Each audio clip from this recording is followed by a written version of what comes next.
Firmata dal presidente Zaia la dichiarazione dello stato di crisi a causa delle eccezionali avversità atmosferiche che hanno flagellato il 6 ottobre alcuni comuni della provincia di Padova, come Abano, che si riaffaccia alla normalità dopo aver vissuto un'ondata di inferno con negozi e hotel allagati per il nubifragio di portata eccezionale. Intanto la conta dei danni a 2 giorni da quella che poteva tradursi in una catastrofe e l'invito a chi ne ha subiti a documentarli per ottenere risarcimenti.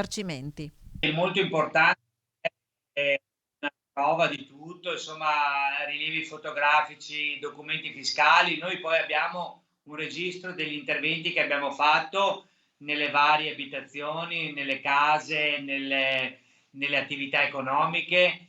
Alcuni si sono arrangiati anche da soli, però io credo che sia utile conservare tutto. Fenomeno che ha messo in ginocchio un territorio già fragile, per cui si rendono necessarie, sottolinea il primo cittadino, opere di difesa idrogeologica. Questo tipo di fenomeno con questa intensità è la prima volta che si verifica, quindi era difficilmente prevedibile. Sicuramente noi abbiamo un territorio, un po' in tutta la nostra Italia e anche in Veneto, molto fragile, che necessita di opere importanti, strutturali, che non possono essere messe in capo ai comuni, naturalmente, richiedono una valutazione da parte della regione, dei fondi del governo, del PNR.